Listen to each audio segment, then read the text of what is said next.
Hello, I am Alon Burstein, visiting assistant professor in the Department of Political Science and Israel Institute Fellow at the University of California, Irvine, here bringing you the updates of the last 24 hours of the Israel-Hamas War. It's currently the evening of February 6, 2024 in the United States, the morning of February 7, 2024 in the Middle East. Starting with the hostage situation, after a week and a half, Hamas gave its answer today to Qatar regarding the Paris plan that was developed in the meeting between the head of the Mossad, the head of the CIA, the Qatari Prime Minister, and the Egyptian Minister of Intelligence. According to reports, the answer that Hamas gave is very long and detailed and includes many different elements. After publishing that it had returned its statements, Hamas officially put out a statement stating, and I quote, "The movement gave its response to the deal to our brothers in Qatar and Egypt, adding, we demanded a complete and total ceasefire, ending aggression, assuring humanitarian relief, shelter and rehabilitation, lifting the siege off Gaza, and completing the prisoner exchange." The Qatari Prime Minister, Mohammed Athani, stated that Qatar is optimistic about the deal, despite the fact that Hamas clearly has imposed a lot of terms on the deal.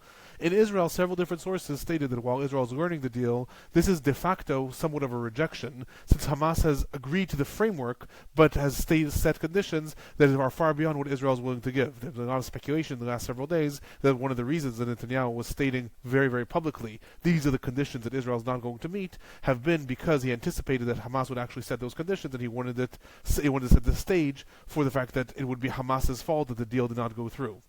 In addition, while in Doha, in Qatar, Secretary of State of the United States Antony Blinken stated that there is still a lot of work to be done on the deal, but that the U.S. believes that it is still possible.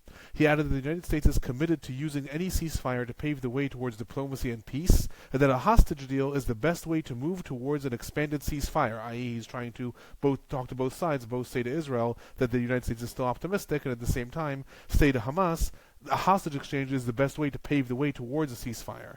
President Biden said that Hamas's response seems quite exaggerated, however, that it is still possible that there's movement and the negotiation is going to be underway.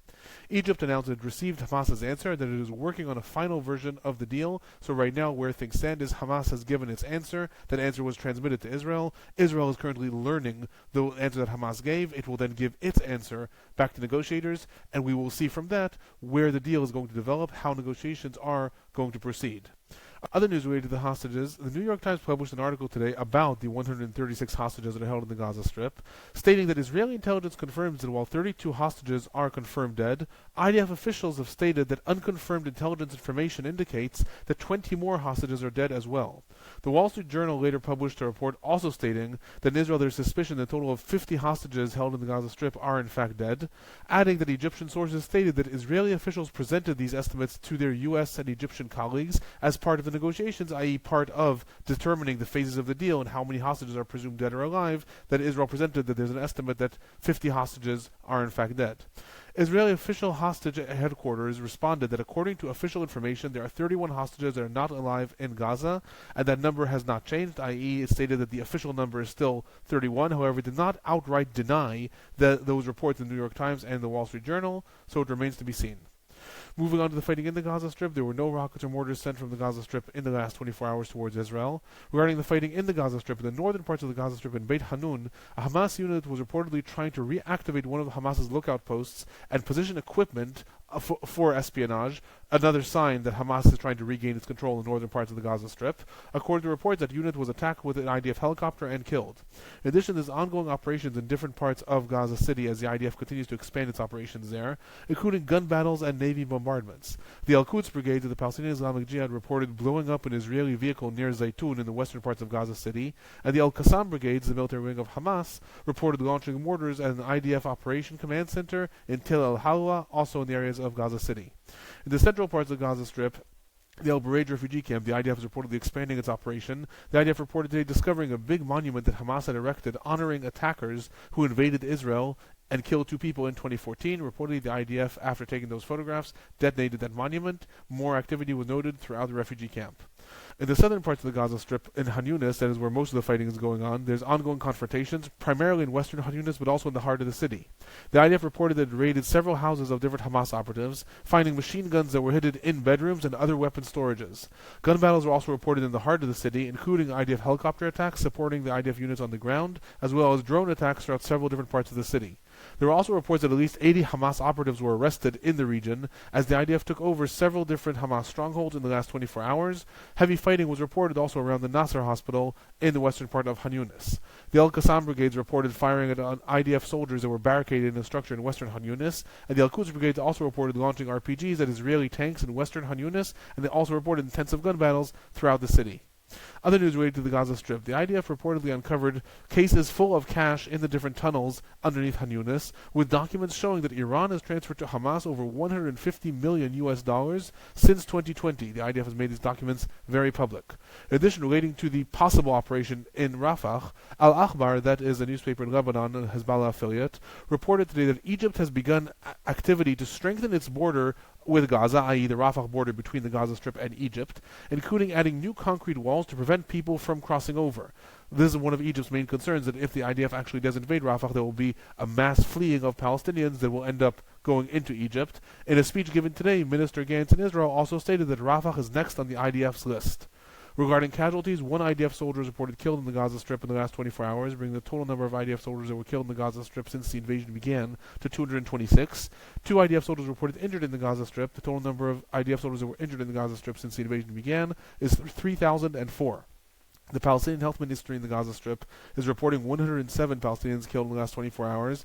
The total number of Palestinians killed in the Gaza Strip since the war began stands on 27,585.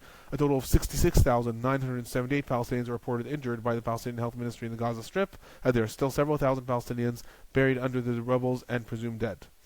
Moving on to the humanitarian situation, a lot of news today regarding UNRWA's activity and the ongoing investigations in UNRWA and the fact that different countries have stopped or suspended their funding of UNRWA and what's going to happen. Israeli Foreign Minister today, Israel Katz, met with the UN Special Humanitarian Envoy, Sigrid Kaag. He stated that humanitarian aid has to stop going through UNRWA since the organization gives much of it to Hamas. In addition, Minister Gantz in Israel also called for developing a different channel for humanitarian aid in the Gaza Strip, even if this means decreasing the amount of aid that enters. Similarly, Minister Eisenkot, both part of Israel's war cabinet, stated today that humanitarian aid is a promise to the United States and also an Israeli need, since there are 2.2 million people in the Gaza Strip and Israel does not want them to starve. However, he added that the bare minimum requirements should be allowed to enter, and that Israel has asked to halt the humanitarian aid until it can be assured that it is not reaching Hamas. In addition, there were other reports in Israel that the Israeli political establishment has ordered the IDF to develop a plan to distribute humanitarian aid in a way that bypasses UNRWA. Several days ago it was reported that the IDF was working on a plan to be the unit itself that distributes aid in the north and the southern parts of the Gaza Strip. Today it was reported that that request from the political establishment has been made official. However, amidst all this, and despite all these reports, the Wall Street Journal reported today that both Israeli and U.S. sources stated that Israel is secretly pressuring the United States and the United Nations to allow UNRWA to continue its mission in the immediate term, and for a deep reform in UNRWA, or for it to be replaced only after the war. So this matches some of the things that Minister Eisenkot was saying, that there is Israel has a need for humanitarian aid to be distributed in the Gaza Strip, and while very publicly Israel is stating that UNRWA has to be dismantled, according to this report in the Wall Street Journal, in private, Israel is actually pressuring the United States and the UN to allow UNRWA to continue, i.e. possibly asking the United States to restore funding to UNRWA so that humanitarian aid continues to flow during the war, and maybe after the war, UNRWA either be replaced or undergo a deep reform. Other news related to the humanitarian situation, there was a picture published today by an IDF soldier who published a picture of himself interrogating a Palestinian in the Rimal area of Gaza City, with the Palestinian stripped down to his underwear and bleeding while handcuffed to a chair. This picture went viral and was heavily condemned. The IDF stated that the Palestinian was released after interrogation, and the soldier has been discharged as well. Other news, the Palestinian Red Crescent coordinated a humanitarian corridor with the IDF from the El Amal hospital in the western parts of Han Yunis towards the Moassi area, that is a refugee camp north of Rafah, where a lot of civilians are evacuating. Reportedly, some 8,000 internally displaced people that had been held up in and around the hospital have evacuated in the past 2 days through this corridor. Other news, there was an extensive report today in the Israeli Haaretz newspaper that the IDF has launched an investigation into dozens of cases wherein the military may have violated protocol, regulations, or violated international law and committed war crimes. Importantly, this comes amidst the fact that in a month from now, Israel is compelled to report to the International Court of Justice, the ICJ, about the steps it has taken when suspicion of violating international law arises, i.e. one of the injunctions that the ICJ gave was that Israel needs to report what it is doing about these cases, and now the IDF has opened these investigations. The IDF reported that most of the cases being examined are those in which many civilians were killed, or sensitive structures like hospitals were hit by IDF bombardments. Among other cases, These include detonating university structures in Gaza City. Some of these were very public. Shooting, the case of IDF shooting Israeli hostages, even though they had white flags that they were waving above them, and assassinations that were carried out that caused substantial collateral damage and casualties, as well as the reported systematic torching of Palestinian structures that has occurred under different IDF units. So all this is happening as Israel is required in the coming month to report to the ICJ what it is doing about possible violations of international law. Regarding the entrance of aid trucks, today it was reported that 204 aid trucks entered the Gaza Strip despite extensive Israeli protests in Kerem Shalom. 132 of these entered through Kerem Shalom and 72 entered through Rafah. These carried food, water, medical supplies, as well as shelters. Moving on to the West Bank, there was a Palestinian attempted attack in one of the IDF checkpoints outside of Nablus. An 18-year-old Palestinian armed with a gun and a knife attacked the checkpoint. He was shot and killed. Reportedly, the Palestinian was Muhammad Saud Titi, whose father was a member of the Al-Aqsa Martyrs Brigade, that is the military wing of Fatah, and he was killed last year during an attack against a settlement. In a different incident, gunfire from Palestinian Jilabon village was fired towards Kibbutz Meirav within Israel. This is something that has occurred only in the last year, has started to develop, wherein fire from within the West Bank is actually shot outside the West Bank into the area of Israel within the Green Line. There was IDF activity reported in various different parts of the West Bank, however, no reports were made regarding specific confrontations or the numbers of arrests. Other news related to the West Bank, the Chief of Staff in Israel, Herzi Halevi, officially apologized for an IDF exercise that simulated a Palestinian being abducted by an Israeli settler, after many settler leaders stated that it portrayed them as enemies of the IDF. So what happened was the IDF was carrying out a scenario of different types of escalations in the West Bank. One of these was if Israeli settlers actually abduct or kidnap a Palestinian. And in the drill, the ones who were portraying, the kidnappers were wearing vests saying simulating the enemy. This came under heavy condemnation, with settler leaders and different members of the Knesset and members of the cabinet saying that the IDF is pitting the Israeli settlers as enemies. Chief of Staff Halevi stated that the drill was a mistake and should not have been done. This also caused a lot of political turmoil, with Prime Minister Netanyahu himself stating today that he demands answers from the IDF as, I quote, "I will not accept such heartlessness towards our brothers and sisters in Judea and Samaria," that is the Israeli way of referring to the West Bank. Moving on to the northern parts of Israel, southern parts of Lebanon, there were continuous rockets and missiles sent from Lebanon targeting different parts of Israel in the last 24 hours. 2 anti-tank missiles were sent towards Margaliot, injuring 2 IDF soldiers. In addition, there were other attacks towards Reches Ramim, Misgav Am, Rosh Hanikra. Hezbollah claimed responsibility for at least 5 different barrages, including launching Falk 1 missile towards the Dvoranit outpost and 2 Burkan missiles towards the area of the Upper Galilee. Regarding IDF activity, the IDF reported that warplanes attacked Hezbollah lookout posts and infrastructure in the areas of Levona, Meruchin, Jabal Balat, and the Hula village. In addition, other attacks against Hezbollah operational infrastructure was reported in Misel Jabal. IDF also stated that it carried out artillery fire throughout the day at different launching sites of Hezbollah. Al-Manar in Lebanon also reported IDF attacks in the areas of Nakora as well. Other news related to the north, the U.S. administration is reportedly hoping to reach a diplomatic deal in the coming weeks regarding the situation between Israel and Hezbollah, involving France, the United Kingdom, Germany, and Italy. The plan is modeled after the 1996 Grapes of Wrath incident, that is an incident between Israel and Hezbollah already in 1996, wherein the sides do not actually sign or agree on anything, but instead they talk directly to the negotiators, and the different powers then announce what each side has committed to, allowing them both to de-escalate without actually agreeing. According to the report, the plan is to announce the commitment of each side, including announcing economic stimulants for Lebanon, and that the plan involves Hezbollah withdrawing to a radius of 8 to 10 kilometers north of the border of Israel, which is less than Israel demands, and at the same time, 10 to 12,000 Lebanese soldiers will be deployed across the border in order to make sure, act as peacekeepers, so to speak, between Israel and Hezbollah, allowing the two sides to de-escalate. According to reports, the U.S. administration hopes to reach this diplomatic deal in the coming weeks. Other news related to the north of Israel. In Syria, there were reports of an Israeli attack near the area of Homs. The Syrian Human Rights Observatory stated that the attack targeted Syrian military positions and an air base in the area, adding that 4 people were killed, including a woman and a child, and that 7 were injured.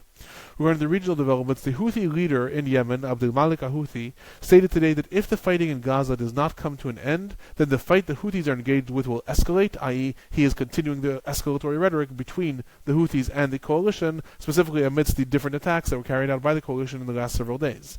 The U.S. Central Command also reported that the United States attacked an uncrewed explosive ships that endangered U.S. ships in the area, specifically targeting 2 of these ships that were destroyed. Moving on to the political and general trends for the last 24 hours, major protests developed in Israel in the last 24 hours regarding the hostage deal and pressure on the government to commit to a hostage deal. Reportedly tomorrow, French President Macron is also due to speak to these protesters on a big screen in the Tel Aviv rally. In addition, amidst reports yesterday that opposition leader in Israel, Yair Lapid, is offering a political safety net to Netanyahu if Netanyahu wants to go for a hostage deal, but it can't because of his coalition. Today, the two parties feuded, as Lapid said that Netanyahu's motives in the hostage deal are solely political, and the Likud in turn stated that Lapid wants to end the war, while Netanyahu wants to win it. So, while it was reported in Israel that the government configuration may change, which will have a big impact on the way the war develops, that was yesterday. Today, the parties are feuding.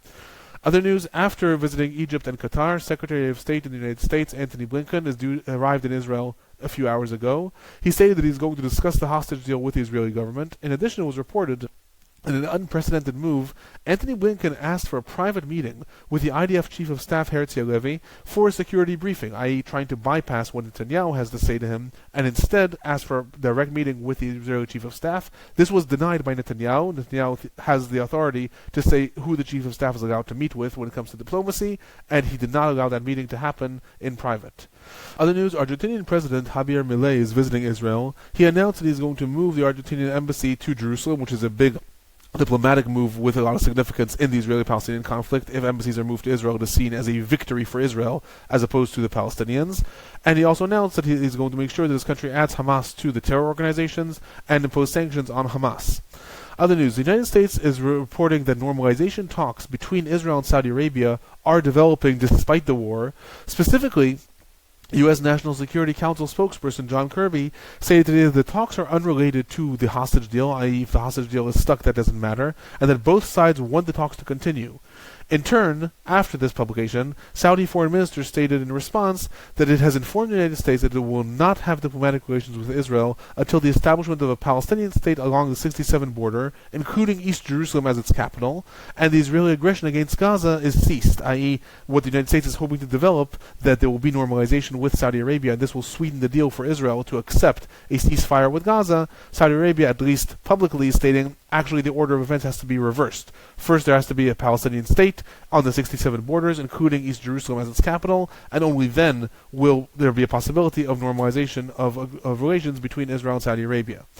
Other news: several coalition members in Israel received threats today from an organization calling itself the Israeli Avengers, stating that they were established to exact vengeance against terrorists and those who enable terrorism, specifically citing Palestinians and Arab Israelis, and that they are now setting their sights on the government members who enabled October 7th, stating, quote, "We are convinced that any member of the Knesset supporting the coalition structure is enabling terrorism and is considered a criminal." Two different members of the Likud received these threats. It was handed over to the Shabak. This is an unknown organization. However, this may be the beginning of a new organization in Israel that intends to exact violence.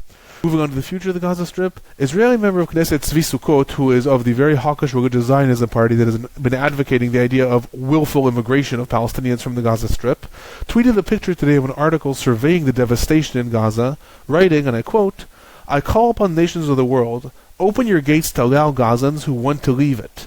Nothing good is going to be in Gaza in the coming years," i.e. using this article that was reporting on the idea of devastation to show, in fact, there is a lot of devastation. Gazans have nowhere to return. Let them leave, quote-unquote. In addition, in a speech made today, Minister Gantz in Israel stated, "Our goal is 100% security control of Gaza and 0% civilian control," which also contradicts a lot of statements of other members of cabinet in Israel. He added that many in the leadership have been dragging their feet, and thus, quote, "We have lost valuable time in dismantling Hamas's governance, particularly in the northern parts of the Gaza Strip," i.e. being very critical of the fact that in Israel there is no day-after plan, or even an interim plan for what happens when the IDF evacuates from a certain area, which is why Hamas has been filling that vacuum in northern parts of the Gaza Strip. In addition, Israel's Channel 13 reported today that Israel and the United States are developing a plan to exile Hamas leadership as part of a larger deal.